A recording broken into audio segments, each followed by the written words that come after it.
Welcome to our channel. వంటింటికి care of address అనగానే మనందరికీ గుర్తొచ్చేది చిట్టిబొట్ల మధుసూదన్ శర్మ గారు. ఈరోజు సార్ నాతో పాటు ఉన్నారు. సార్తో మాట్లాడి మీకు కావాల్సినటువంటి ఆయుర్వేదిక్ రిలేటెడ్, హెల్త్ రిలేటెడ్గా కొన్ని టాపిక్స్ అడిగి తెలుసుకుందాం. మనకి ఏ విధంగా మేకింగ్ చేసి చూపించబోతున్నారు. నమస్తే సార్. నమస్తే సార్, ఈరోజు మన ప్రేక్షకుల కోసం మనం ఎలాంటి మేకింగ్ చేసి చూపించబోతున్నాము? సో కామన్గా ప్రేక్షకులు ఎదుర్కొనేటువంటి కామన్ అనారోగ్య సమస్యలు ఏవైతే ఉన్నాయో వాటి గురించి ఒక్కొక్కటి చేసి చూపిస్తాను. Okay sir. మోకాళ్ళ నొప్పులకి చక్కటి లేపన ద్రవ్యం అనేటువంటి అంశం గురించి మనం ఈ వీడియోలో తెలుసుకోబోతున్నాం. మోకాళ్ళ నొప్పుల సమస్య వయస్సు నిమిత్తం లేకుండా ఈ మధ్యకాలంలో వేలాది మందిని, లక్షలాది మందిని వేధిస్తుందంటే అతిశయోక్తి కాదు. దీనికి కారణాలు కోకొలలు. ఈ మోకాళ్ళ నొప్పుల సమస్య వచ్చినప్పుడు రకరకాల ప్రయత్నాలు చేస్తుంటారు, రకరకాల ఆయిల్స్ వాడుతుంటారు, అదేవిధంగా రకరకాల స్ప్రేస్ వాడుతుంటారు, రకరకాల పైపుత మందులు వాడుకుంటుంటారు.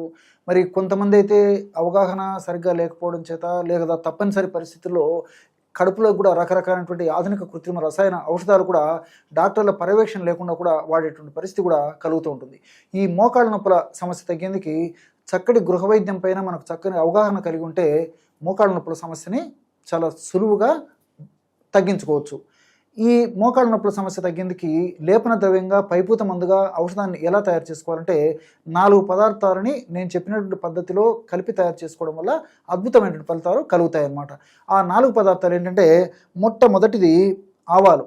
ఆవాలను కాస్త వేయించేసేసి మిక్సీలో వేసేసి చూర్ణంలాగా చేసుకోవాలన్నమాట. అంటే బరకగా చూర్ణం అయిపోతుంది. అదేవిధంగా రెండవ పదార్థంగా నువ్వులు. నల్ల నువ్వులు దొరికితే నల్ల నువ్వులు వాడుకోండి, నల్ల నువ్వులు లేని పక్షంలో తెల్ల నువ్వులైనా వాడుకోవచ్చు అనమాట. తెల్ల నువ్వులు లేదా నల్ల నువ్వులను కూడా కాస్త వేయించేసేసి మిక్సీలో వేసేసి బరకగా అంతా కలిపేసేసుకోండి. అదేవిధంగా మూడవ పదార్థంగా మిరియాలను కూడా కాస్త వేయించేసేసి పౌడర్ లాగా తయారు చేసుకోండి. నాలుగవ పదార్థంగా కర్పూరం అనేసరికి చాలామందికి సందేహం వస్తుంటుంది. గుంట కర్పూరము లేదా హారతి కర్పూరం, మన ఇండ్లలో ఉండేటువంటి కర్పూరం వాడుకుంటే సరిపోతుంది. మరి ఔషధాన్ని ఎలా తయారు చేసుకోవాలంటే, మొట్టమొదట ఆవాలను వేయించేసి చూర్ణం చేసుకుంటాం కదా, ఈ విధంగా తయారు చేసుకున్నటువంటి చూర్ణాన్ని కాస్త ఇందులో కలిపేసారనమాట. 50 గ్రాములు.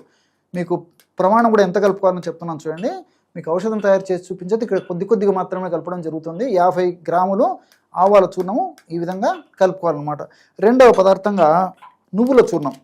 ఇక్కడ నేను నల్ల నువ్వుల చూర్ణం కలపడం జరుగుతుంది. మీకు ఇంతకుముందే చెప్పాను కదా, ఒకవేళ మీకు తెల్ల నువ్వులు దొరికేట్లయితే తెల్ల నువ్వుల చూర్ణం కూడా కలుపుకోవచ్చు అనమాట. రెండవ పదార్థంగా నల్ల నువ్వులు లేదా తెల్ల నువ్వుల చూర్ణము ఒక 50 గ్రాములు కలుపుకోవాలి. ఔషధం తయారు చేసి చూపించేందుకు కొద్దిగా మాత్రమే కలపడం జరుగుతుంది. మూడవ పదార్థంగా మిరియాల చూర్ణాన్ని కూడా ఒక 50 గ్రాములు కలుపుకోవాలి. చివరగా నాలుగవ పదార్థంగా కర్పూరాన్ని జస్ట్ అలాగా నలిచేసేసరికి పౌడర్ లాగా అయిపోతుంది అనమాట. ఇది కూడా ఒక 50 గ్రాముల ప్రమాణం కలుపుకోవాలి. ఈ 4 పదార్థాలు కలుపుకోవడం వల్ల బ్రహ్మాండమైనటువంటి లేపన ద్రవ్యం రెడీ అయిపోతుంది అనమాట. ఆవాలు, అదేవిధంగా నువ్వులు, మిరియాలు, కర్పూరం, ఈ 4 పదార్థాలు నేను చెప్పినటువంటి పద్ధతిలో ఒక్కొక్కటి 50 గ్రాముల చొప్పున తీసుకొని అన్నిటిని బాగా కలపడం వల్ల ఈ విధంగా బ్రహ్మాండమైనటువంటి లేపన ద్రవ్యం కేవలము ఒక అర నిమిషం లేదా 1 నిమిషం లోపే తయారైపోతుంది అనమాట. చూడండి, బ్రహ్మాండమైనటువంటి లేపన ద్రవ్యం తయారైపోయింది.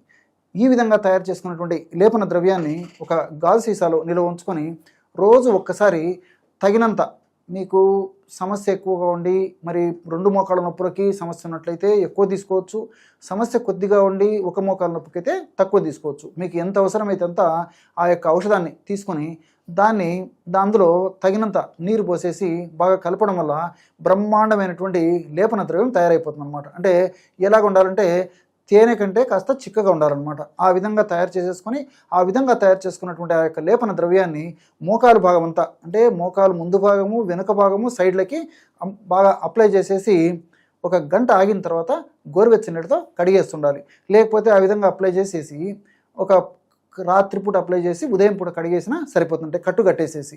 అంటే మీకు ఎలా వీలైతే అలాగా ఈ యొక్క ఔషధాన్ని ఈ పద్ధతిలో వాడుకోవడం వల్ల చాలా సమర్థవంతంగా, అద్భుతంగా, శీఘ్రంగా ఈ యొక్క ఔషధం పనిచేసి మోకాళ్ళ నొప్పులు చాలా త్వరగా తగ్గేందుకు చాలా చక్కగా ఈ యొక్క ఔషధం సహకరిస్తుంది. ఆధునికంగా మనం ఆలోచన చేసినప్పటికీ ఆవాల్లో ఉన్నటువంటి ఈ మెరిస్టిసిన్, ఆవాల్లో ఉన్నటువంటి సినిగ్రిన్, మైరోసిన్ ఇలాంటి అనేక రకాలైన రసాయన పదార్థాలు ప్రత్యక్షంగా పరోక్షంగా ఈ యొక్క నొప్పిని తగ్గేందుకు చాలా చక్కగా ఉపయోగపడతాయి. అంతేకాకుండా ఈ నువ్వుల్లో ఉన్నటువంటి లిగ్నాన్స్ అనేటువంటి రసాయన పదార్థాలు, మిరియాలు అనేటువంటి పెప్పరిన్ అనేటువంటి రసాయన పదార్థము, కర్పూరంలో ఉన్నటువంటి క్యాంఫరాల్ అనేటువంటి రసాయన పదార్థం, ఇవన్నీ కూడా ప్రత్యక్షంగా పరోక్షంగా మోకాళ్ళ భాగంలో వచ్చేటువంటి నొప్పి, పోటు, సలుపు, బాధ, అసౌకర్యము ఇవన్నీ తగ్గేందుకు కూడా చాలా చక్కగా ఉపయోగపడతాయి. మరి ఈ యొక్క ఔషధాన్ని నేను చెప్పినటువంటి పద్ధతిలో వాడుకోవడం వల్ల చాలా సమర్థవంతమైన ఫలితాలు కలుగుతాయి. Thank you so much sir, చాలా మంచి ఇన్ఫర్మేషన్ జనాలకి యూజ్ అయ్యేటటువంటిది. సో మరి చూసారు కదా, మీకు ఎలా అనిపించింది? ఒకవేళ మీకు ఈ రెమెడీ యూజ్ అవుతుంది అనుకుంటే డెఫినెట్గా ట్రై చేయండి.